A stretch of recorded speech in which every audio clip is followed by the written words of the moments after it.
You probably remember yesterday Donald Trump spreading conspiracy theories to justify police brutality against a 75-year-old that landed a peace activist in the hospital, apparently still in the hospital, in critical condition, saying, I'm not going to read the entire thing, but effectively saying that that protester, Martin Gugino, might be Antifa, and that he might have been planning to in some way assault a mob of police officers by himself. Yes, our greatest fears have come true. Antifa has been training 75-year-old super soldiers. So that's what he said. And most Republicans ran from questions about this because they didn't want to have anything to do with this. Some criticized him, including Mitt Romney. But one person has a contractual obligation to defend him, Kayleigh McEnany, who told you she'd never lie to you. Here is her response to questions about that tweet. Could you expand on that? Does the president think that this guy is part of Antifa? So the president was raising questions based on a report that he saw.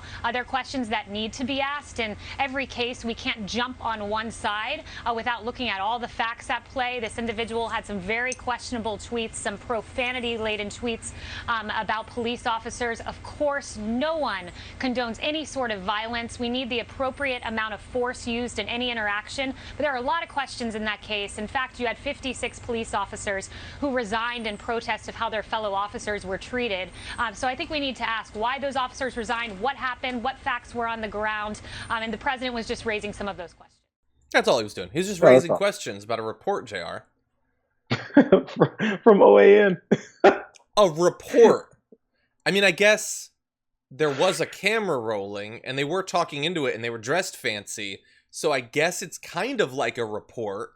But just because you gave some psychopaths enough money to broadcast a signal to TV stations, that doesn't make it a report, really. He heard conspiracy theories from, I think the site that they come from is literally like Conservative Treehouse or something like that. You couldn't come up with a more ridiculous sounding thing. He's just raising questions. That's what the president is supposed to do. He's not supposed to get answers from the more than a dozen intelligence services he has, or the DOJ, or any of this. He's supposed to listen to what the news blasts into his face, the news, and then he's just supposed to, off the hip start tweeting, conspiracy theories about a 75-year-old who'd been brutalized. That's what we should expect from our leadership. Because the president should be taking any part in talking about this incident where the cops attacked this guy in one particular city, and now your approach is to dog out the person who did so. So if it doesn't highlight exactly where he lands on all these things with the protests, the police brutality, all that, he's making sure that his supporters know where he lands on it. That's really the main reason for this. But like, hey, you guys, yes, you saw this horrific video that maybe even will make some other white folks who haven't been horrified yet finally be horrified because this guy looks like them. I need to go out and jump in front of this and attack it because we can't have any more allyship. We can't have any more people that actually see what's going on. Because I think someone tweeted, this is one of the best tweets I've seen in a while. They said, it's been a week of police treating white folks the way that they've always treated black folks. And now we're ready to defund the police and to tear them apart and take them down. Because white folks have finally seen and experienced to a degree what's happened to black folks this whole time. And they're like, man, I was just standing there and he hit me in my head. Yeah. Like, I didn't even do anything. Yes, those are the stories that we've been telling since forever. So now it's become a collective storytelling of the same experience. And they're like, we got to do something about this. Do you know what's happening here? Did you see what's happening in these streets? Yeah, it's happening. And I think it just push back. I think it just started, actually. I think he was the first. No, you're 100% right. And that's why Fox has done so much work to attack the protests while not showing you footage of what's actually happening. Absolutely. It is the most cowardly, intellectually bankrupt exercise I've seen in media for a long time. All those people who consider themselves critical thinkers who engage with the other side, they always want to debate you after all. I'd love to see Ben Shapiro debate video of skulls being cracked open and tear gas, being sprayed in people's faces when they're already kneeling on the ground. Debate those. Debate the actual reality of what's going on. No, he won't.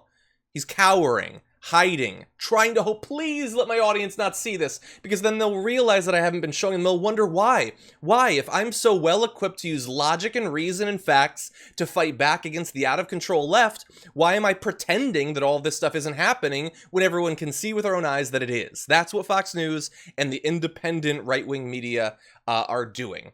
And Donald Trump is just a product of all of that.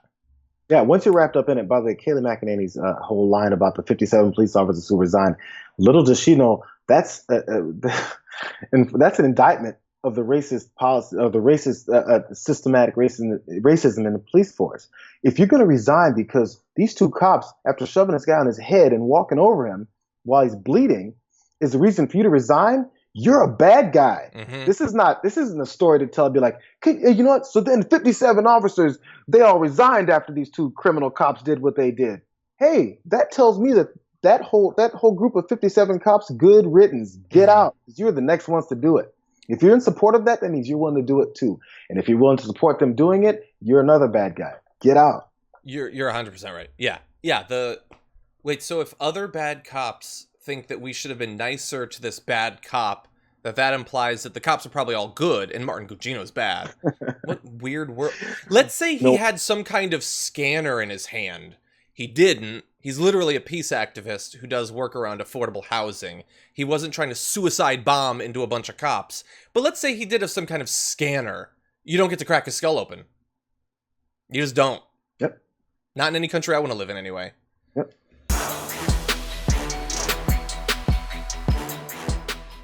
For more political news, breakdowns, interviews, stories of activism, and me trying my hardest to care about the occasional big celebrity news story, subscribe to our YouTube channel at youtube.com/The Damage Report. And you can ring the bell wherever it is so you don't miss anything.